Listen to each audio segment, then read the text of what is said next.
Golden State Media Concepts Baseball Podcast. We cover everything Major League, from spring training to the World Series. We've got your favorite club covered, from New York to Boston to LA. This is the Golden State Media Concepts Baseball Podcast.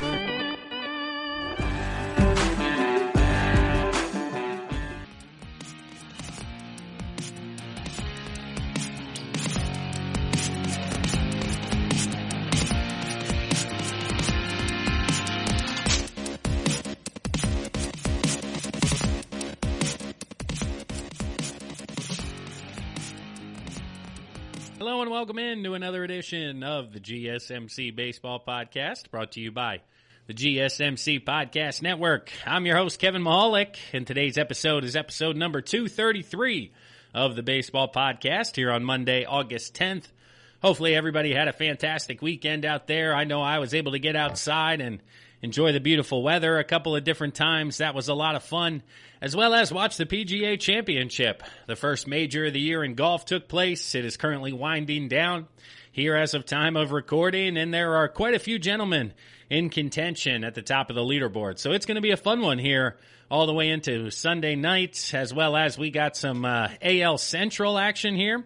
Let's see, we got Detroit and Chicago currently going at it. We're going to talk more about that coming up in a later segment as we dive around the league, continue to keep you guys updated on everything going on out there, where we currently stand as of Monday, August 10th. We'll talk about all of that in segments 2, 3, and 4.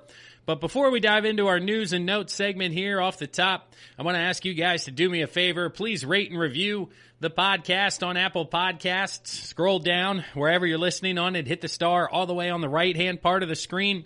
Hit the write a review portion right underneath it. Write some good things about the GSMC Baseball Podcast. If you guys are enjoying the shows here, to reach out to one of your friends. Shoot them a text. Say, hey, check out this podcast. Give it a like, give it a follow, as well as head to social media.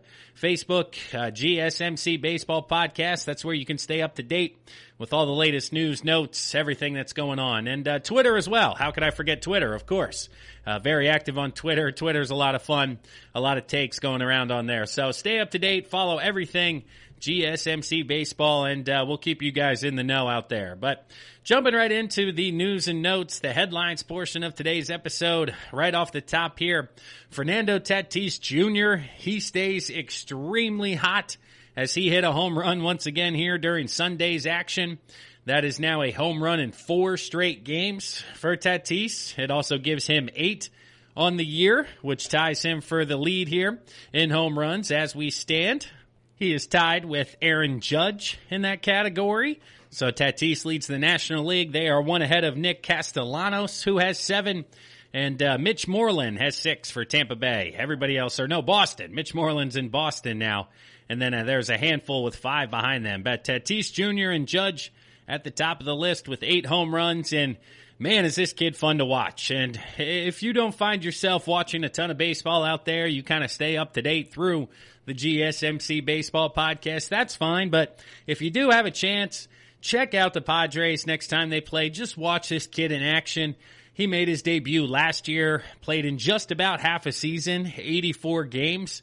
He had 22 home runs and 53 RBIs. So if you want to, basically double that, so it's a full season, you're looking at a 40 home run, 100 RBI guy who's hitting over 300. I mean, those are MVP numbers once again, and here we are early on in 2020 still. I do say early, and yet, a few weeks is a couple of months in real time when it comes to baseball this year, but through 16 games, he's got 8 home runs, 17 RBIs, and he's hitting 322.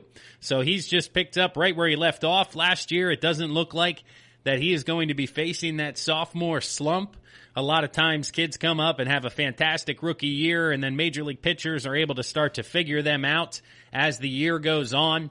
Then you get into an off season where you're able to watch a ton of film. You're able to finally get a breakdown if you're in his division and you know you're going to be facing him for quite a bit of time moving forward. You're going to prepare, and they still haven't found any weaknesses in his game. It's really fascinating that he's been able to continue this into his sophomore campaign because finishing third in Rookie of the Year and then coming back and performing like he has been very impressive early on. So check out the Padres. Check out Tatis Jr. He's at the top of the list when it comes to MVP candidates in the National League here early on. It's still too early for myself to give some predictions. I know some of the other hosts here during the week have talked about who their current favorites are. I'm going to give it a little bit more time before I dive into that, but for sure, Tatis would be in that conversation if you're having that with your friends. Continuing around the league, Giancarlo Stanton of the New York Yankees continues to just be a glass box walking around. He's constantly a part of the walking wounded. I don't know if that's PC here in 2020. That's what we used to call it back in my playing days, my football days. The guys who were unable to perform, but he finds himself on the 10-day IL once again with tightness in his hamstring. Certainly a blow for the Yankees here as we get into the middle of August. Now the question becomes, what are they going to do with the DH position? That's pretty much where Stanton was holding it down. Judge was out in right field. They got Brett Gardner out in left field. Well, now they have a couple of different options. And the one they went with on Sunday was not the popular pick Saturday into Sunday. This injury took place Saturday, officially went on the injured list on Sunday. And that was because basically people thought, hey, we got Mike Ford, we got Luke Voit, both at the major league level. Potentially, we could alternate somebody like Miguel Andujar and Clint Frazier. But the Yankees did none of that. They passed on all four of those individuals, and they called up Thairo Estrada from the taxi squad. So he was basically traveling with the team, so he was already there, but wasn't on the 30-man roster. So I don't know about that decision when it comes to a long-term solution. I mean, if you're Clint Frazier, you got to be saying, hey, who did I upset around here? What did I do to have you guys not like me? How come I'm not getting an opportunity here? I mean, the Yankees did come out after the game and talk about how they're going to reevaluate things on Monday, moving into Tuesday. But I would just presume you're going to get Voit if he's not at first base that day, potentially Andujar, Frazier. You got to go with the guys who are more proven as opposed to Estrada coming off the taxi squad. If you're really, truly trying to push things here as you're getting into the postseason, as we're 16 games in, multiply it by 3, coming up on 2 months here after the next couple of days already. And the trade deadline at the end of the month is going to show up before we know it. So no trade deadline conversation here yet, but certainly something that's going to be coming in the next couple of weeks as I continue to talk to you guys moving forward. But Mike Moustakas finds himself back on the injured list. He is on the 10-day IL. He has a bruised left quad. So Moustakas, the Cincinnati Reds, can't buy a break. I mean, he missed time earlier with potential coronavirus symptoms. Ultimately, he ended up being okay. But still, now he finds himself right back on the IL. The Reds currently a couple of games under 500. That pitching staff has not been the problem. So to see the issue of the offense continue to battle the injury bug, continue to have problems, the Reds, man, I know they were my surprise pick before the year here, and I don't want to jump off the bandwagon too soon, but the further and further we get here, the more and more that's happening to Cincinnati. I'm not sure I'm feeling as confident as I once was in the Reds coming out of the NL Central, especially with the Cubbies surprising everybody there. It's outside of Castellanos, Cincinnati's offense has just been a ghost town. I mean, that guy's hitting .293, 7 homers, 16 RBIs. There's nobody else helping him around. So that's why they're currently under 500. But on Sunday as well, Steven Strasburg makes his debut of the 2020 season. He missed his first couple of starts because of a nerve issue in his right hand. I've never dealt with a nerve issue. I've had elbow problems, shoulder problems, labrum, rotator cuff, you name it. I've had it just short of Tommy John surgery. I was still too young, basically shut it down, did rehab, and everything turned out okay. But never had nerve issues in the right hand, and I could certainly understand how that would be an issue from the pitching position because the feel is everything when it comes to the off-speed pitches. I mean, your fastball would be just fine even if you couldn't feel all of your fingers, but it's the off-speed and kind of those secondary offerings that really would struggle. But Strasburg was out there, let's see here, against the Orioles. He cruised through the first 4 innings, looked like the World Series MVP of last year, but then he started to run into trouble in the 5th inning, gave up back-to-back singles, walk to load the bases, a couple of RBI singles, and then an RBI double ultimately exited him from the game. So his line honestly looks terrible, but if you watch the game, he pitched much better than it would read in the newspaper at 4 1/3, 69 pitches, 7 hits, 5 earned runs, 1 walk, 2 Ks. And if you would reverse time and go to 4 innings, it would be something like 43 pitches, 1 hit, 0 walks, 1 K, something like that. So just one of those where the 5th inning got to him, potentially trying to extend him just a little bit too far here early on in the season if you're Washington. I mean, first time out, of course, he's cruising. You're not going to pull him after 40 pitches. But a couple of singles, a walk, may have been time to get the hook before you give up the RBIs and then the double, which ultimately pulled him. But World Series MVP against the Orioles, you're going to give him all types of leash to try to basically right himself and get through the inning there. So can't nitpick too much when it comes to those decisions. But in Pittsburgh, unfortunately, there was some bad news that took place during the game on Sunday. If you haven't seen it, there was a collision that took place between the first baseman and the right fielder. Ultimately, utility infielder Phil Evans, he's going to miss the remainder of the 2020 season. I don't have the specifics of what's going on. I do believe, again, it is confirmed that he is missing the rest of the regular season. So best wishes go out to Phil Evans and the Evans family moving forward. Hopefully he's okay and he'll be able to bounce back in future years. There's just, miscommunication there. Both guys going after the ball and just a collision that didn't look good. So let's see. Continuing around the Mets, Michael Wacha, he landed on the injured list. Continued list of injuries here. You guys are probably sick of hearing it by now, but it's everything that's happening out there. I mean, we're talking 4 or 5 guys today. Again, we talked about add the Mets' Michael Wacha to the list. He's battling right shoulder inflammation. He's on the 10-day IL. I certainly think it's going to be longer than that. Even on the short side, you miss a couple of weeks, then you need a couple of days to get ramped back up. So if everything goes perfectly, that's a 3-week injury. You're looking at the end of this month. So I would assume Michael Wacha is going to be out to the first week of September, potentially the second week, and the Mets just continue to have poor luck here. They're battling. They've won 2 straight. Once again, we'll get into that once we talk about the NL East. So they're hanging in there, but the injury bug continues to just ravage the New York Mets as they're trying to do their thing here. So Patrick Mahomes, we didn't talk about this. This happened maybe a week ago, a little bit ago. I overlooked it in our last couple of episodes, but Patrick Mahomes is now part owner of the Kansas City Royals. I think this is a fantastic move, both for Patrick and the Royals. Obviously, Mahomes, anybody out there who's a football fan or even a sports fan, you saw that Mahomes signed a deal with the Chiefs for $500 million.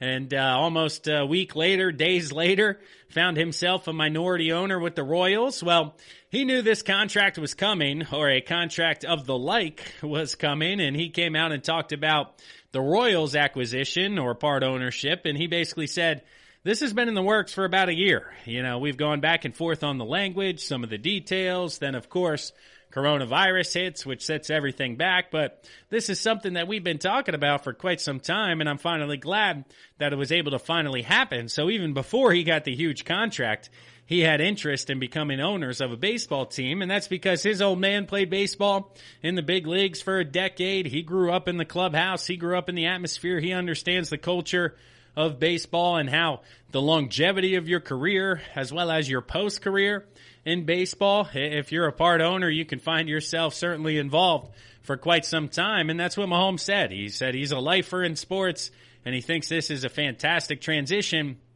to get into that next life, a la Magic Johnson out in L.A. Still talked about all the time, still at the games, still in the limelight. Just a great opportunity for Mahomes and his future, as well as it's an asset that should continue to grow in value. I mean, yes, there's a setback this year for Major League Baseball, but none of these teams are depreciating in value when it comes to the total franchise.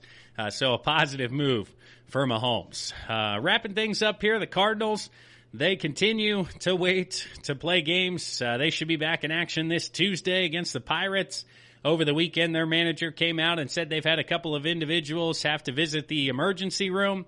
Nothing that was, life-threatening or severe in that manner. Just a couple of IVs. People wanted to just kind of double check on everything, make sure everything was squared away and straightened out. So no life-threatening situations with the Cardinals, which again is probably the one scenario or the one situation where baseball would truly reflect on a potential shutdown, and even all of sports in a non-bubble scenario shutting down, because basketball hasn't had a positive test since they've been to Orlando. The NHL has not had any positive tests since they've relocated to their bubbles in Canada. So we'll see how baseball moves forward. The Cardinals are trying to get back as soon as possible. Big picture, everything seems to be okay in St. Louis. Yes, they've had players show symptoms. Yes, they've had some issues where they've needed to go to the ER to get IVs. But overall, they're handling the situation. They're continuing to trek forward. And somehow we're going to continue to have baseball here over the course of August and September in 2020. But wrapping up this first segment here, just want to shout out Dinelson Lament. Sorry, I butchered that first name there. I don't say that one a lot. But Dinelson Lament had a no-no into the 7th inning here on Sunday's action. Ultimately, he lost that one in the 7th, like I said. But some of these doubleheaders, you could have a no-go 7 innings. So, yeah, it wasn't the 9th, or it wasn't the most climactic ending or breakup of the no-no. But, hey, there's 7-inning games being played. So, Lament here could have a no-no in one of these doubleheaders, only 7 innings. And does that count? I mean, is that in the history of Major League Baseball, being a no-hitter? Is that number 28, 29, perfect game?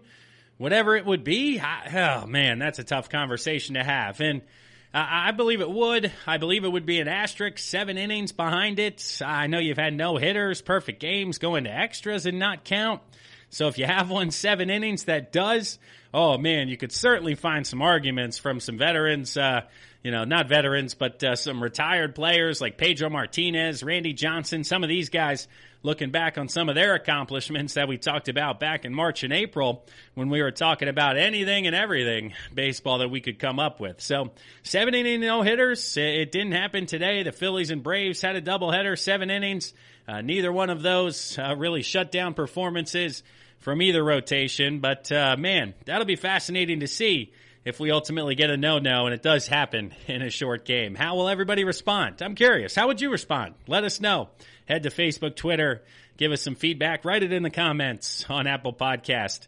We'd love to hear from you. But that'll wrap it up here for the first segment of the GSMC Baseball Podcast, brought to you by the GSMC Podcast Network. We'll pause right now for a word from one of our sponsors, one of our sister shows. But when we come back, we'll dive into the East divisions, the American League, National League East. We'll let you guys know where we currently stand and what to expect moving forward. So stick around, everybody. We'll be right back. This is your ultimate stop for everything sports. The Golden State Media Concepts Sports Podcast. Should I say more? From the NFL, MLB, the NBA to MMA, it's all in here. The Golden State Media Concepts Sports Podcast. Listen now.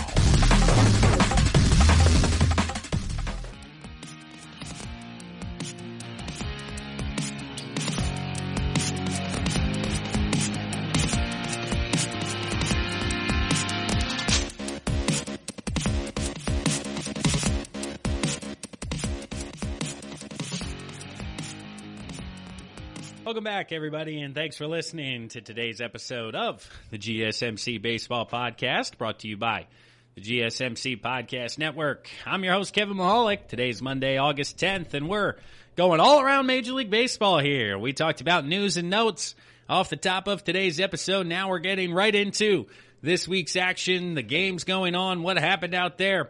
Starting off with the Eastern divisions in the American League. The New York Yankees are still at the top of the American League East. They are now 10-6. They did not have a great weekend, however. They lost 3 of 4 to the Tampa Bay Rays. A bit of desperation potentially out of Tampa Bay.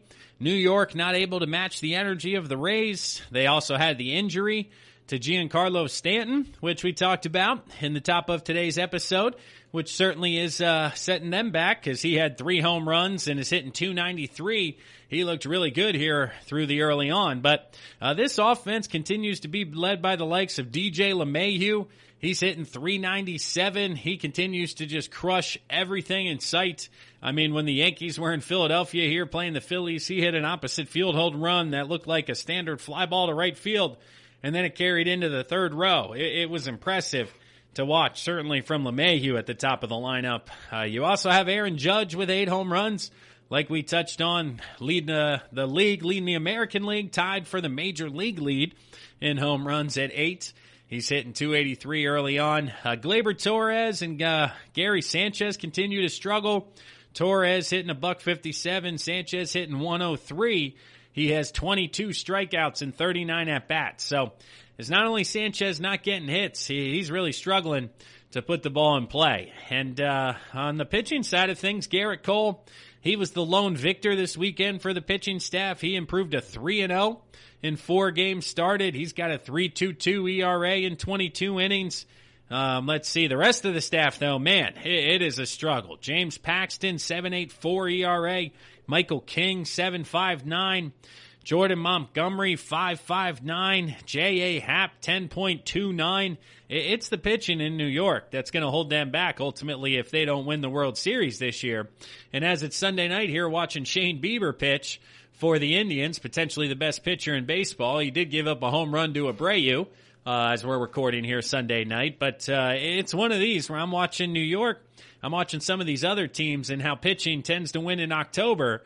I think this could be the Yankees' downfall. And just imagine if they didn't have Garrett Cole. Imagine if they didn't have that 3-0 at the top of the list there. I mean, the next guy, Chad Green, all their wins are out of the bullpen. Tavio, Green, 4 wins between the two of them, and then Cole with 3. There's 7 out of your 10 between those 3 guys. So the Yankees pitching staff really needs to figure things out if they're going to make a long run here over the course of September into October, because they're going to make the playoffs. I mean, that's pretty much a known right now in the American League East, the way things are shaking out. It's just a matter of if they can beat the likes of the Twins, the Indians, the White Sox, the Astros, the Athletics, all of those teams with this rotation. I'm not so sure here through the first couple of weeks, but in second place, we have the 7-7 Baltimore Orioles. They bounced back and won a couple of games against the Nationals. They had a game rained out, so only a 2-game series with the Nationals. Next up, they'll face the Philadelphia Phillies, who are coming off a doubleheader sweep here on Sunday. The Braves took it to them, so Baltimore coming in feeling good about themselves. Philadelphia really needing a win. It'll be a fascinating series to watch here over the next couple of days. And this Orioles offense continues to just be a surprise. I mean, Iglesias at shortstop hitting .405 in 37 at-bats. Who would have ever thought Jose Iglesias is going to be hitting over .400 after 11 games? I know you could have won a ton of money on those odds. My goodness. You also have Hanser Alberto hitting .333. So up the middle, you got .405 and .333 from your middle infield carrying you. And then Severino behind the dish hitting .316. It's fascinating because I didn't know any of these names, but these guys are fun to watch. They're having themselves a good time. They know this 60-game sprint helps them as much as anybody kind of even the playing field, because over 162 with injuries, the dog days of summer, the better teams always do kind of establish themselves, and the Orioles are going, man, let's go. 2 months? We can be one of the best teams for 2 months. Sure, not 6 months, but 2, why not? And the pitching side of things, Alex Cobb, a 2.5 ERA through 3 starts. Tommy Malone, 3.21.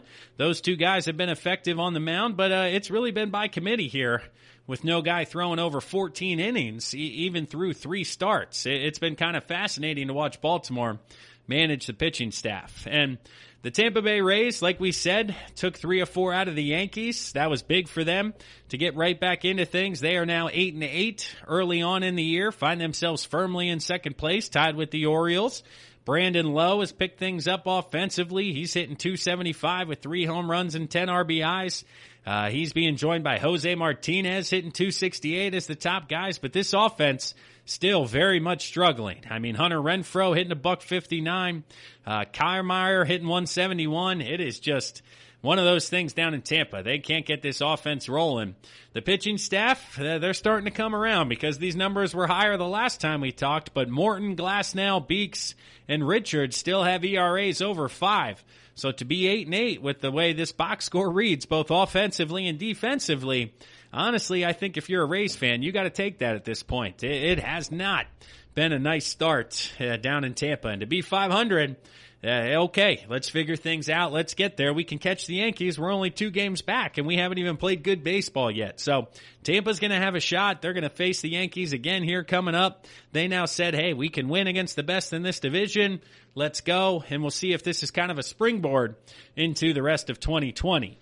In 4th place, you got the 6-9 Red Sox. Let's see, they won 2 of 3 of the Blue Jays in a battle of 4th and 5th place in the AL East. Offensively, they continue to be led by Xander Bogaerts hitting .319, Kevin Pillar hitting .310, because a few guys still struggling. J.D. Martinez hitting .196, Rafael Devers hitting $175, Andrew Benintendi hitting .056. It just hasn't been pretty offensively in Boston. It's been worse than it is in Tampa. And then on the pitching side of things, Eovaldi, Perez, Godley, they've been okay. Nothing spectacular. So I think Boston kind of finds themselves really in that 3rd place spot, behind Tampa and New York. I don't know how long the Orioles can hang on, but it's been a struggle for Boston thus far. Then in 5th place, you got the 5-8 Toronto Blue Jays, losing 2 of 3 to Boston. They now face off with the Miami Marlins. Another surprise here early on in the 2020 season. Toronto offensively, Kevin Biggio finds himself struggling, hitting $192. Tellez also struggling at first base, hitting .143. Guerrero Jr.'s picked things up. He's now up to .240. He only has 1 home run still, so his power hasn't shown up this year. Hernandez out in left field, hitting .300 with 4 home runs and 7 RBIs. Has been the guy offensively. And then Bo Bichette, he's been right there hitting .289, a couple of dingers. He's been everything that you're looking for. And then on the pitching side of things, we talked about Pearson making his debut. He's now a couple of starts in, still has a 2.7 ERA, so he was just as good his second time out as he was his first. The top 2 guys, Schumacher and Jin Ryu, are struggling, however, so if they're really going to make a push, they're going to need more out of those top guys, but I really don't see it coming anytime soon. So the Yankees are the class of the East. Tampa took 3 of 4 from them, so we'll see if that springboards them and if the Orioles can hang on. But outside of those 2, I really don't see any team in this division making a run for it here throughout the rest of 2020. Transitioning now over to the National League East, the Atlanta Braves are back in first place after a Sunday doubleheader sweep of the Philadelphia Phillies. They're a half a game ahead of those pesky Miami Marlins, but the Braves now at 11-6. They have 1 more game coming up against Philadelphia. They've taken 2 out of 3 in the series. They'll look to make it 3 of 4. And hopefully basically say, hey, Philadelphia, you got a lot of stuff to figure out yet if you're looking to challenge the big boys here in the National League East. Offensively, it's kind of steady. I mean, you got 4 guys really leading the way in Swanson. Acuna Jr. hit a couple of home runs here on Sunday. He's now got 4 on the year. Freddie Freeman went yard, his 3rd on the season, hitting .276. Ozuna is hitting .276 with 3 home runs. So those 4 guys carrying this team offensively, while the likes of Albies and Riley and Inciarte are still trying to come around offensively. On the pitching side of things, Max Fried had an electric start here on Sunday. He's got a 1.59 ERA now in 4 starts. He moves to 3-0. Soraka obviously suffered the injury we discussed. So some challenges ahead in the rotation for Atlanta. But if that offense continues to be deep and the likes of Riley and Inciarte figure it out, it's going to be tough for anybody else in this division, the way things are starting here, to really challenge this Atlanta team. I don't think it's going to happen in any way. Right now, as it currently stands, the Marlins are in second place at 7-3, but they're the only other team over 500 currently here in the division. And the Marlins, let's see here, won a couple of games or lost the last 2 against the Mets, lost 2 of 3 to New York. But still offensively, Aguilar leading the way, hitting .306 with 4 home runs. You got Anderson hitting .303. Those 2 guys at the top carrying that offense. The pitching staff still only a couple of times through the rotation here Only one guy, Lopez, has had 2 starts. He's got a 1.8 ERA. Alcantara was electric against the Phils, but hasn't been out there since. Kinsler in the bullpen has been good in 5 innings, only allowing the 1 run. So this Miami team better than we imagined, but certainly I don't think good enough to really challenge the Braves. But then you look at the likes of the Mets, Phillies, and Nationals here in 3rd, 4th, and 5th place, and all 3 of these teams certainly disappointing through the first couple of weeks. The Mets have played the most amount of games. They are at 7-9. They did win the last 2 here against the Marlins, so maybe they're trying to find some momentum. Michael Conforto is trying to carry them offensively, hitting .310. He's joined by J.D. Davis hitting .327 and Jeff McNeil hitting .289. Everybody else offensively pretty non-existent, especially Pete Alonso hitting .197. Continuing to struggle here, only 2 home runs early on, maybe pressing and trying to do too much after a Rookie of the Year award. And his goals were certainly MVP. But on the pitching side of things, DeGrom continues to be DeGrom. He's got 4 starts. He's 2-0, a 2.45 ERA. Peterson's going to have to step up in the rotation because Michael Wacha just went down. We've talked about the other injuries. Edwin Diaz, even though his ERA is 2.84, he's got a couple of blown saves here early on. So do they continue to use him in high leverage situations? Familia, who looked good early, now has a 5.6 ERA. So the Mets have a lot going on in New York, and really, I don't think they're going to be able to turn around here. But with everything else that's happening, like the Phillies coming in at 4-6 after getting swept once again on Sunday here. Spencer Howard, starting out on the pitching side of things, made his major league debut. He got hit around. He was victimized by the long ball. He now has a 7.71 ERA in his first start, and he was one of the top prospects who looked fantastic in both spring training and summer camp. So higher expectations than that for Spencer Howard, and the locals will not be pleased over the next couple of days, but they'll give him a pass due to his first start. But the next couple of times through, we were hoping he would push out Vince Velasquez, and we'd be able to basically push him in there into that 5th spot and get rid of Velasquez for the time being. But it's not going to happen, though. Zach Wheeler, Aaron Nola, really the only 2 have been good. You know what? That's a lie, because Jake Arrieta, he's now had 2 starts, and he's looked good in both of them. That 2-sinker really coming back into the zone, allowing him to use that slider out of the zone. He's got a 2.45 ERA, so those top 3 in the rotation have been carrying the Phillies, Wheeler, Nola, Arrieta. But the offense just can't find itself. Rhys Hoskins continues to struggle. Gene Segura continues to struggle.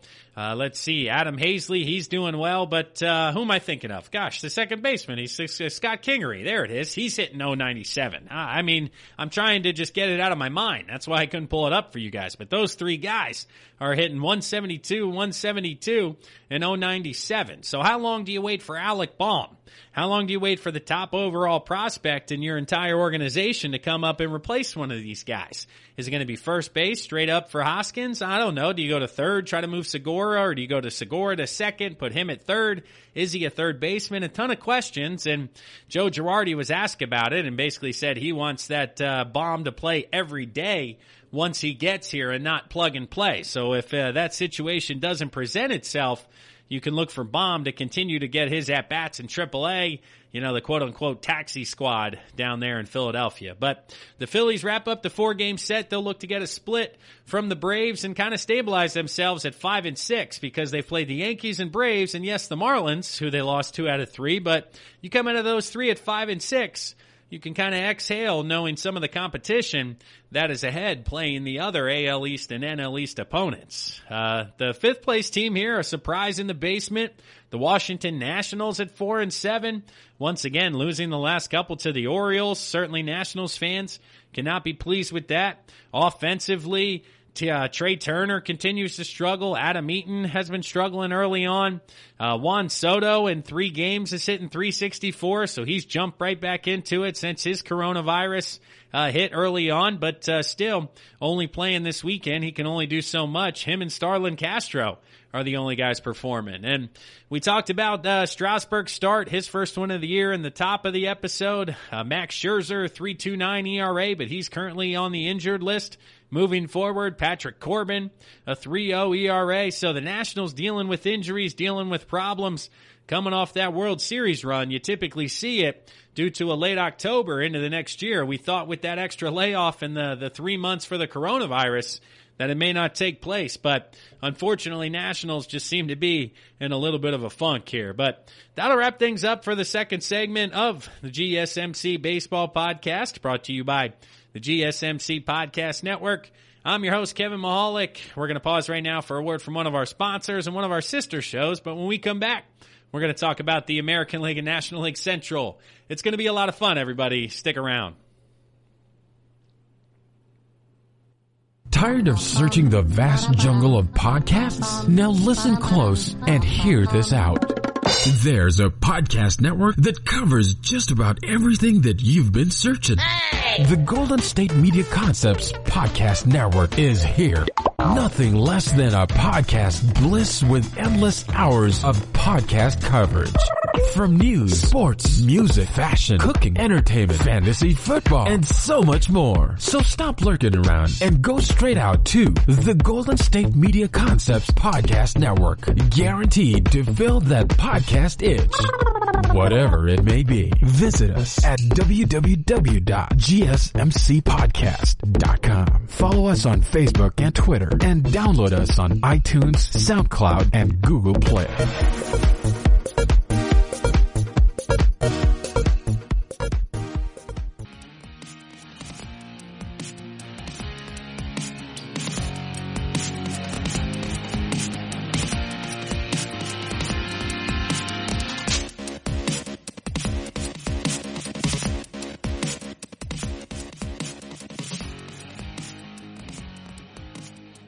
Hello and thank you for listening to the GSMC Baseball Podcast, brought to you by the GSMC Podcast Network.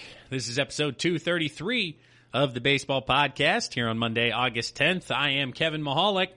You guys got to check out the other podcasts within the GSMC Podcast Network. If you haven't done that already, check it out. Go into the search bar wherever you're listening to this podcast. Type in GSMC. You're going to find podcasts on books, movies, music, news, politics, sports, cars, whatever it is. Yeah, there's a podcast there. If you guys are looking for content to consume, working from home, looking for background noise, ways to improve yourself, self-improvement podcasts, there's everything within the GSMC Podcast Network. So check those out if you guys are into it. It's a lot of fun. I myself listen to a couple of them, mainly in the sports world, but I do dabble outside from time to time. It's a lot of fun to listen to some of those episodes. But here we are in the third segment, continuing our way around. Right now we're going to talk about the National League Central and where things currently stand. In first place, we have the Chicago Cubs at 10-3. Fly the W out in Chicago. Hey, Chicago, what do you say? The Cubs are gonna win today. They've certainly been surprising me at 10-3 thus far. They were postponed against the Cubs over the past couple of days, but they had won 6 out of 7 going into what was supposed to be this weekend series. They come out of this weekend. They will go to Cleveland to face the Indians in what will be a nice matchup against a great rotation there in Cleveland. So there will be some fantastic pitching matchups going on over the course of the next couple of days between the Cubbies and the Indians there. But the Cubs, from an offensive perspective, they continue to be led by Wilson Contreras behind the dish, hitting .317, a couple of home runs, 6 RBIs, and just over 40 at-bats. Let's see here. Ian Happ hitting .297. The likes of Jason Hayward and Chris Bryant still struggling, both still hitting under .200. It's kind of fascinating to watch Bryant continue to struggle, as we get further and further into the year here. On the pitching side of things, Kyle Hendricks, he's 2-1. He's got a 3.54 ERA. Yu Darvish has been excellent through 3 starts. He in 17 innings, he's got a 2.12 ERA. Chatwood's been hit around to a 5.40. But overall, the pitching staff has been good for the Cubbies, and it'll be a nice little gauge here against the Indians to see really how good they are. So playing some good ball. You get a couple of days off here. It's tough to bounce back. It's tough to stay locked in if you're, offensively. But if you're Chris Bryant, it gives you some time to get back in the cage, get back to the video, try to find yourself mechanically, and get back to where you were when you were performing. In second place in the NL Central, the Milwaukee Brewers at 6-7. They lost 2 of 3 to the Cincinnati Reds over the weekend. It was a big win by the Reds, a tough loss from Milwaukee's perspective, especially now since they find themselves facing off against the Twins over the next couple of days. The Twins come in at first place in the American League Central. We'll get to that just ever so shortly here. But Milwaukee at 6-7, they're hanging around. I don't know how they're doing it. Their offense continues to sputter as a team, hitting .210. You got Yelich hitting .149. He does have 4 home runs and 9 RBIs. So let's see here. 7 total hits. 4 of them have left the yard. So apparently he's going all or nothing when it comes to 2020. Maybe he's buying into this launch angle just a little bit too much here early on. He's been solid offensively and hitting for average over the past couple of years. So it is a bit surprising to see him there below 150. You got Justin Smoke hitting 182. Garcia, Gamble both hitting right around 200. Not impressive from the Brewers offensively. On the mound, Woodruff has been electric. Burns has been good. Hauser has been fantastic. Those 3 guys, 2.53, 2.92, 0.75 ERA in a combined 9 starts, all under 2. And that's why you find yourself at 6-7, even though the offense can't score any runs for you. So if this offense can find itself and this rotation in Milwaukee continues to shove like it has, potentially the Brewers will be in that playoff conversation. And with this rest of this division looking to play out the way it is here, this second spot is there for the taking. I mean, you got St. Louis next up in third place. They're at 2-3. We touched on them at the top of the show in the first segment about how they're currently still dealing with the coronavirus. Had to send a couple of guys to the ER, but overall things are okay. They're managing it. They do believe they should be back in action this week. And the likes of Paul Goldschmidt, he's only got 19 at-bats, 6 hits. Let's see, for a .316 average, he's been good. But the Cardinals are 2-3, and it's tough to judge through only 5 games of action. I mean, you're looking at 20 at-bats. You got 4 for 20, 5 for 20, 6 for 19, 4 for 18. It's just kind of too early to even have a real conversation. And then you have 10 days off, kind of like the Phillies. And then you got to get back into a rhythm offensively. It's not easy to do for any of these teams. Now, everybody's going through it, or everybody may go through it at some point. So, it's no reason to cry or moan. So, the staff, or the pitching staff for the Cardinals, is hopefully going to carry them. The top 2 of Flaherty and Wainwright, they were good through a start. Everybody else got hit around, hence the 2-3 record. Continuing down the list here, the Cincinnati Reds at 7-9. Big series win against the Brewers at 2-3. Won 2 of 3, there. So they now face off against the Royals, trying to get healthy. Again, they'll be without Mike Moustakas, but still trying to find their footing. 2 of 3 against the Brewers, who will be right there for the race in that second spot in the division. Now they face off against the last place Royals team. So if anybody wants to help Nick Castellanos offensively, I'm sure he's taking applications. I mean, he's hitting .293, 7 homers like we talked about. Everybody else struggling. Suarez hitting $132. Joey Votto's hitting .196. Freddie Galvis is hitting .205.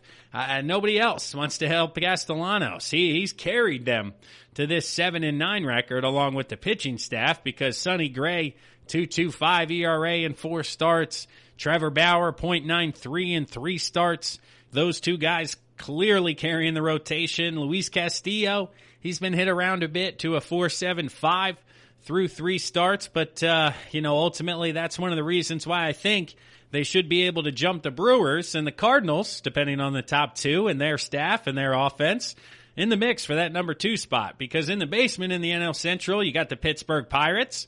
They are now 3-13 after being swept by the Detroit Tigers, who were supposed to be arguably the worst team in Major League Baseball. So that title is clearly in the Steel City. The Pittsburgh Pirates are the worst team in Major League Baseball. 3-13, swept by the Pirates. They can't hit a lick. Hitting .209 as a team. Frazier's hitting $177. Reynolds hitting .189. Bell actually had a good weekend, So he's now hitting .213 with a couple of home runs. But, man, this team is just not very good. Luckily, it's only 60 games for all my Yinzer listeners out there. I know we've had a comment in the past from a Yinzer. So sorry, man, but football season will be here before you know it. But that wraps it up for the NL Central. Cubbies, Brewers, Cardinals, Reds. The Brewers and Reds both under 500, both trying to find themselves. And then the Cardinals just haven't played in over a week, so tough to judge. But transitioning now into the American League. This early on, looks like it may be the best division in all of baseball. There could be an argument made from the NL West, but the American League Central has been very impressive through the first couple of weeks here. In first place, you have the 10-6 Minnesota Twins. They've been led by Nelson Cruz. Continues to rake at 40 years old. He's hitting .361, 4 home runs, 16 RBIs. Jorge Polanco hitting .283. Let's see, Max Kepler, .246, Gonzalez, .318. That offense continues to rake in Minnesota. It's been a lot of fun. And then on the pitching side of things, Jose Barrios, he's been struggling. He's got a 5.31 ERA through 4 starts, finds himself actually 1-2, giving up 22 hits in 20 innings. It's just, I don't know. He's got that electric fastball, all that movement, that frisbee breaking ball, but his location just hasn't been where it needs to be. He's found himself behind in counts and just really struggling to just get a grip here on this 2020 season, really through 20 innings. But Kenta Maeda, 2.65 ERA. Dobnak, he has a 0.6 ERA. He's only given up 1 run in 15 innings. So everybody outside of Barrios on the pitching side of things in Minnesota is having a good start here to 2020. The surprise of baseball and of the American League continues to be those Detroit Tigers. We just talked about them sweeping the Pittsburgh Pirates. Next up, they face the Chicago White Sox. Another chance to prove that they're more than, kind of a glimmer or smoke and mirrors, that they're actually a team to mess with. And offensively, it's really been surprising. Jacoby Jones has been their top performer, hitting .333 with 4 home runs and 10 RBIs. But the rest of the offense, not hitting for average. However, they are hitting for power. This team is straight launch, straight boom or bust. It's not the most entertaining brand of baseball to watch, but if you're just looking at highlights, if you're looking at clips, the Tigers are who you want to follow. The following Jonathan Scoop hitting .250, he's okay on the average. He's got 3 homers. But then you got Goodrum, 191, 2 dingers. Cron, 195, 4 homers. Jacoby Jones, 4 homers. Miguel Cabrera hitting .213, 4 homers. They're really going based on this home run style of new wave and going boom or bust with the long ball. On the pitching side of things, Spencer Turnbull, he's been the only one that's been effective. Tyler Alexander, he's been amazing out of the bullpen. We talked about it, 9 straight strikeouts against the first 9 batters, and I don't even know who Tyler Alexander is. So it's crazy, but Nova and Boyd, what's happened to Matthew Boyd? He went from a top potential trade deadline chip. They held on to him, wanted his value to rise. Then we had a pandemic. Now he's got a 9.2 ERA through 3 starts this year, so nobody's given up anything for Matthew Boyd at the deadline, although they're probably going to hold on to him since they're 8-5 and hope that he tends to figure it out. But personally, if you're a Tigers fan, I think there's got to be a bit of frustration that you didn't move Matthew Boyd when you had the chance to get a pretty decent prospect pool. You weren't getting anybody's top prospects, but you were certainly going to find yourself getting some value, and I think more value than a 9.2 ERA here through his first couple of starts. In third place, you have the 9-7 Cleveland Indians. They currently play here Sunday night against the Chicago White Sox. These next 2 teams, the Indians at 9-7, the White Sox at 8-7. They're both right in the middle of this AL Central, continuing to find themselves. Lindor's picked things up here just a little bit. He now has 3 home runs, hitting .234. Ramirez hitting .279. Cesar Hernandez hitting .291. Carlos Santana still struggling, but the pitching staff in Cleveland has been fantastic. They're one of the most fun to watch. We've touched Shane Bieber through 3 starts, is the best pitcher in baseball here in 2020. Zach Plesac isn't far behind him in 3 starts with a 1.29 ERA, but all 5 guys. Your worst ERA in the rotation is currently Clevinger at 3.24. Carrasco and Savali both in the mid to high twos here. So this rotation, you got to lend yourself to believe the offense comes around and the Indians will continue to be right there at the top of the division. I mean, they're only a game out of first place right now. If they were to win on Sunday night, it'd be a half a game here. And the White Sox, they've turned things around. They find themselves 8-7, playing better baseball. Offensively, they continue to mash. Jose Abreu hitting .250, a couple of home runs. Moncada, .305. Robert, .322. Garcia, .300. Engel, .323. It's a fun offense to watch here on the south side of Chicago. And if that's your brand of baseball, please tune in. There's a lot of high scores, a lot of overs being hit in these White Sox games, because outside of Dallas Keuchel, who's got a 2.55 ERA on the bump, their pitching staff isn't hitting a lot of unders either. I mean, Giolito, 5.17 ERA, Cease, 4.05, Gonzalez, 7.71. So they're looking for answers on the pitching side of things, because that offense has certainly been as advertised through the first couple of weeks. The fifth place team in the AL Central, the Kansas City Royals. However, I think they're overperforming at 7-10. I would have had them closer to the 3-13 mark by the Pirates here, but offensively, Salvador Perez has come in and hasn't missed a beat. After missing last year, he's hitting .319, 3 home runs, 9 RBIs. Early MVP conversation for Salvador because of his work behind the dish as well. Those offensive numbers are crazy high from the catching position. So he's managing that staff, that rotation, as well as hitting offensively. Merrifield hitting .284 with 4 home runs. Maikel Franco has found the power stroke in Kansas City with 4 home runs. He's hitting .258. His OBP .265. He's never going to walk for you, but if you're getting the long ball, he certainly, you can do worse out there at the third base spots. And then on the pitching side, you got Brady Singer with a 4.5 ERA at his first year. 4 starts, 20 innings. He's okay. He's finding his groove. Danny Duffy, 5.12 ERA. He's been hit around. And then Barlow, really the only guy performing with a 1.80 ERA through 10 innings. So this division, I think, is going to go all the way down. I think it's going to get 3, possibly even 4 wild card, teams out of this spot, depending on how the other divisions, and the Rays in particular, play things out here down the stretch. But the Twins, Tigers, Indians, and White Sox all over 500 as we're heading here to the middle of August. But that'll wrap things up for this segment of the GSMC Baseball Podcast, brought to you by the GSMC Podcast Network. I'm your host, Kevin Mahalik. We'll pause right now for a word from one of our sponsors, one of our sister shows. But when we come back, we'll get into the Western divisions and talk about where we currently stand in the playoffs if the season ended today. So stick around, everybody. We'll be right back.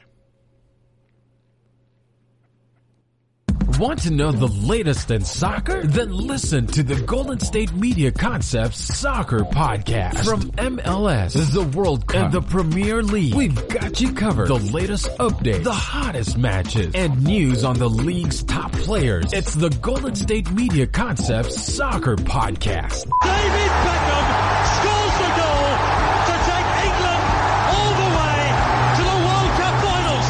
Listen now.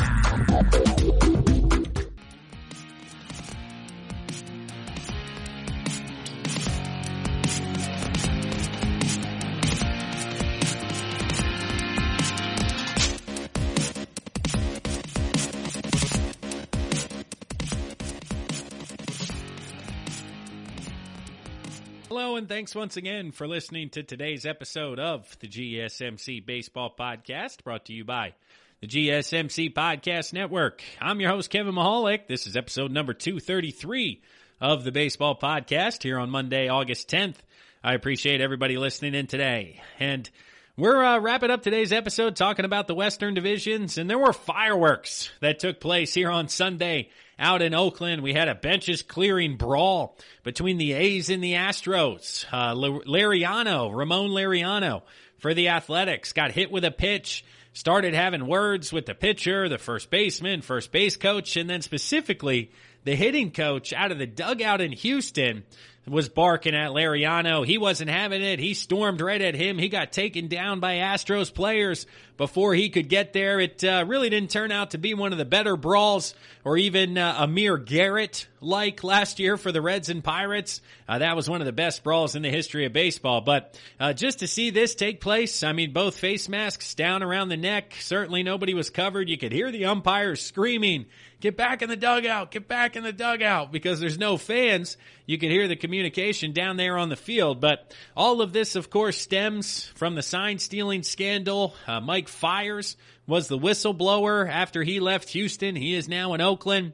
He called out what was going on down there, so I'm sure there was some of that going back and forth, but as well as the fact that the A's have now won 9 straight. They took 3 out of 4 from Seattle, the last 3 of that series, and then they've swept the Texas Rangers and now swept the Houston Astros with a trip to the Los Angeles Angels coming up. They are the hottest team in baseball, just frustrating the Houston Astros in every way this weekend, winning 3-2, 3-1, 7-2.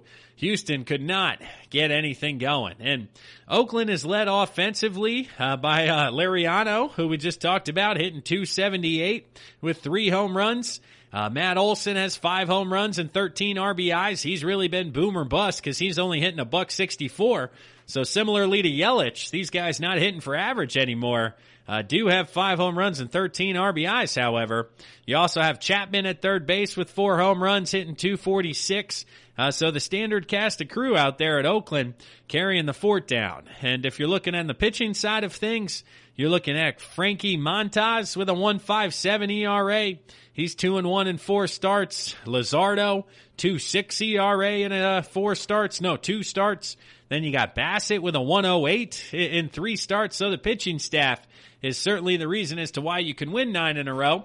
Find yourself in first place at 12-4 if you're the Oakland Athletics, and currently the top seed in the entire American League. So everybody else in the AL West really struggling, all under 500, especially Houston. They came in at 6-6, and they're leaving town at 6-9. So very, very impressive from the A's out there, and a team to watch here early on. With that depth offensively and that rotation, it's a good time to be an A's fan. And in second place, we got a surprise with the Texas Rangers. They finished off the sweep of the Angels here on Sunday. They won 4-3, 2-0, and 7-3 over the Angels. They jumped the 6-9 Astros for second place. Texas offensively, Todd Frazier doing well at third base, hitting .306, 2 home runs early on. Joey Gallo, 4 home runs. He's only hitting .234, but he's never been an average guy, so not a huge surprise there. Shin-Soo Choo struggling a bit, hitting $194, but on the pitching side of things, let's see how Lance Lynn is doing. He now has a 1.16 in 4 games started. He is 2-0. That's a great deal there for the Rangers. Mike Minor, he's been hit around a 6.89 in 15 innings through 3 starts. And then Kyle Gibson, 2.45. So Gibby and Lynn at the top of that rotation, a big reason why the Rangers are hanging in there, specifically following a sweep this weekend. Good stuff for the Rangers in that new ballpark. In third place, we have the Houston Astros. They're 5.5 out of first place. Their largest deficit behind first place since 2016, 2015, kind of back before they really hit their stride as a ball club. They're dealing with a ton of injuries. I mean, they've lost 5 in a row. They had a blown save by my buddy Ryan Presley, who's taken over closer duties for the injured Roberto Ozuna. Presley's got some elbow tenderness. He's dealing with a blister on his finger. He's not been great his first couple of outings here in 2020. Jose Altuve, he had a heck of a game this weekend where you could put the clown music over top of it. Struggled on defense, only hitting 182 offensively. Bregman hitting 219, Tucker hitting 204, Springer's only hitting 182, Maldonado hitting 188. So maybe these guys are pressing a bit offensively, or maybe they're not able to use buzzers or trash cans, and they're just not any good. And I don't think it's going that far, but I know things are struggling down in Houston. Everybody's a bit tight. They're trying to find themselves in a sweep at the hands of the A's this weekend. Certainly not going to help the vibe in the clubhouse. And on the pitching side of things, Valdez has been good through 2 games. He's got a 2.04 ERA. Zach Greinke, He is, 0-0 through 3 starts. He's got no decisions yet. He's got a 3.0 ERA in 15 innings. But the likes of McCullers getting hit around, as well as Josh James on the pitching staff side of things. So Houston, they're trying to stabilize. They're trying to get George Stringer back. They're trying to get Bregman right. They're trying to get Altuve right. And then the pitching side of things, like we said, with Verlander out, Ozuna out, Presley dealing with injuries, and ERA over 15, it is just a struggle down in Houston right now. In 4th place, you have the Seattle Mariners at 6-11. They lost 2 of 3 to the Colorado Rockies this weekend. This is kind of where I see Seattle. Honestly, 6-11, I'm not very surprised with that. Kyle Lewis offensively has been fantastic. He's a player you need to watch. He looks like somebody that they can build around, hitting .355 with 3 home runs and 10 RBIs. But he's really the only guy that I think is going to continue into the future. Maybe J.P. Crawford, but I don't think he's ever going to be an all-star, ever going to be an MVP or anything like that when it comes to Crawford and his major league career.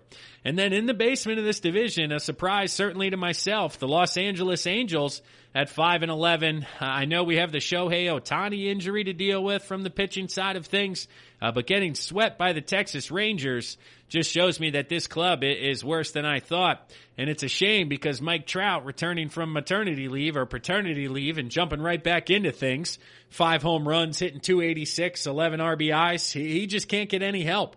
Justin Upton hitting 109, Ohtani 171, Rendon's only hitting 103. I mean, Anthony Rendon, potentially the best hitter in all of baseball, is hitting 103. And nobody knows it because he plays for the Angels. It's the same thing that happens with Mike Trout. I had no idea Anthony Rendon was hitting 103. And I'm probably one of the most diehard baseball fans in my entire group of friends and family. And I can't even just fathom that he's hitting 103. So go to LA, make your money, disappear out of the limelight, because if you're not the Dodgers, you don't matter out there. But the AL West is currently the Oakland Athletics and everybody else, because the Astros seem to be falling back with the likes of the Rangers, Mariners, and Angels.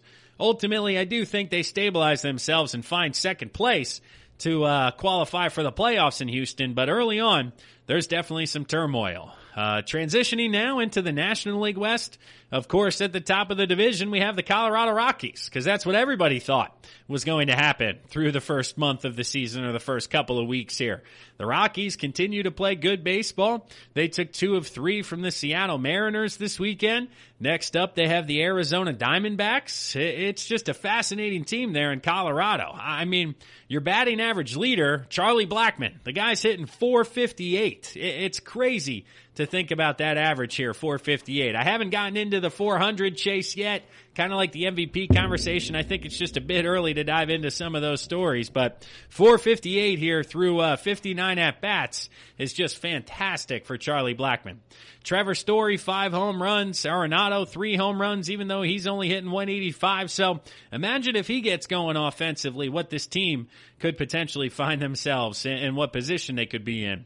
The pitching staff has ultimately been the surprise. I mean, Marquise, 2.08 ERA, Freeland, 2.4, Centinela, 2.65, Gray, 3.31, Almonte, 2.08, Estevez, 1.08, Bard, 3.52, Diaz 1.35. I mean, when have you ever heard that from a Colorado pitching staff? And they're not playing in a bubble. They're still playing in Denver. They're still playing in Colorado where the ball flies. It's just crazy to think about a staff like that performing in those aspects. So shout out to the Rockies pitching staff, because that is just tremendous. In second place, a half a game behind the Rockies, are the Dodgers, who everybody thought would be at the top of this division. They took 2 of 3 of the Giants over the weekend. They continue to just carry forward. I think they're the best team in the National League. They're led by Corey Seager currently offensively, hitting .340. There are some people struggling. Cody Bellinger still hitting .172. Max Muncy hitting .177. Mookie Betts is doing just fine at .281 with 4 home runs and 10 RBIs. He also potentially has the throw of the year defensively here through the first couple of weeks. So he's found himself right at home there in that LA lineup. And then on the pitching side of things, I mean, you got Dustin May throwing balls 99 miles an hour, moving over 17 inches horizontally. I don't even know how that's possible in a matter of 60 feet for a ball to go that fast and move that much. But Dustin May did it his last time out. Urias is throwing the ball well. Kershaw was good. He's now been out there a couple of times with a 3.6 ERA. So everything is good out in L.A. They're just kind of moving forward, counting down the time until they find themselves in the postseason. The third place team, San Diego Padres, once again, they took 2 of 3 from the Diamondbacks. Fernando Tatis is leading the way offensively like we talked about at the top of the show. He's hitting .333, 8 homers, 18 RBIs. You got Machado struggling a bit, Tommy Pham struggling a bit. Profar struggling a bit. So Tatis really carrying these guys as well as the pitching staff. Because if you're looking at their pitching staff, Chris Paddock, a 3.1 ERA. Dinelson Lamet almost had the no-no like we discussed, a 1.61 ERA. Davis, 2.87. Strahm, 2.70. These guys are fun to watch. And in third place at 9-7, they find themselves squarely in that wild card mix because the first 2 automatically qualify. Obviously, 9-7 would certainly be the best of the bunch after that. Because here in fourth place, you have your San Francisco Giants, your Gabe Kapler Giants, out there at 7-10 in San Francisco, losing 2 of 3 to the Dodgers.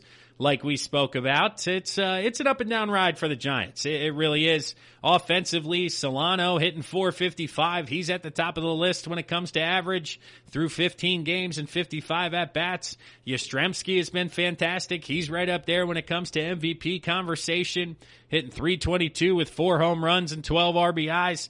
You got Flores right around 300. So individual performers out in San Francisco, but overall as a team, they just don't have the depth, or they don't have the pitching as well. I mean, Guzman and Cueto continue to get hit around. Samardzija has been hit around through 3 starts, so the pitching is ultimately going to be the downfall if you're a Giants fan. And then lastly, the Arizona Diamondbacks. They're still in the basement. That's still a surprise to myself, losing 2 of 3 from San Diego, unable to turn it around here offensively, being led by Starling Marte, but the likes of Eduardo Escobar really struggling, Cole Calhoun, who is a free agent addition, struggling for them. So a few recent signings not coming through on the offensive side.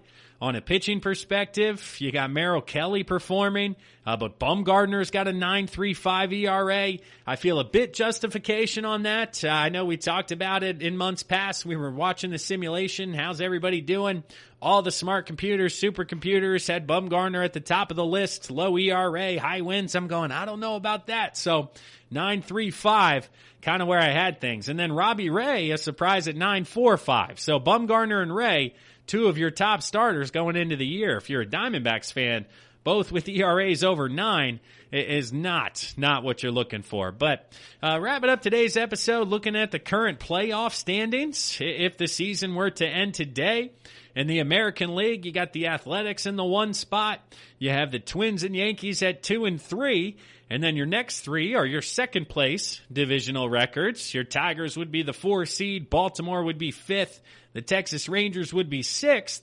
And then both wild card spots would come out of the American League Central. The Indians and White Sox currently playing right now. If it holds and the Indians do win, the White Sox would be tied with the Rays for the last playoff spot. But currently, 4 playoff teams coming out of the American League Central.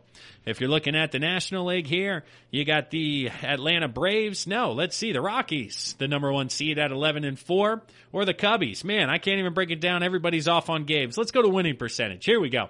The Chicago Cubs would be the 1 seed, followed by the Rockies, number 2, and the Atlanta Braves, number 3.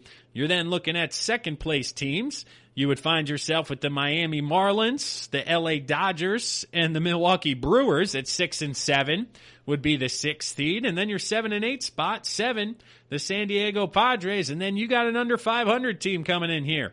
Either the New York Mets at 7 and 9 or the 2 and 3 Cardinals or the 7 and 10 Giants. But as of right now, you're going to get an under 500 qualify for the playoffs here in the National League. So we'll see if that changes over the next couple of months.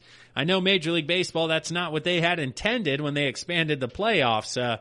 They certainly want teams to be over 500 when they finish up the year here. But that'll wrap it up for today's episode of the GSMC Baseball Podcast. Once again, I want to thank everybody for listening out there. I know you guys can listen to whatever you want, and you typed on the GSMC Baseball Podcast today. So shout out to you for checking in. I very much appreciate it. I am Kevin Mahalik. Today is Monday, August 10th. Hopefully you guys enjoyed the episode. I'll be back to talk with you guys again on Thursday. But until then, have yourselves a great weekend, everybody, and we'll talk soon.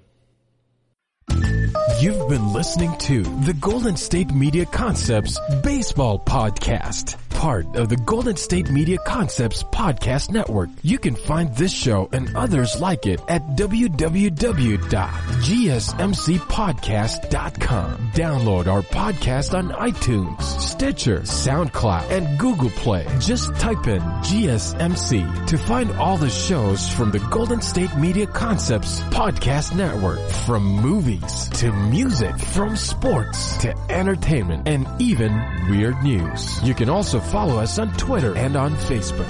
Thank you, and we hope you have enjoyed today's program.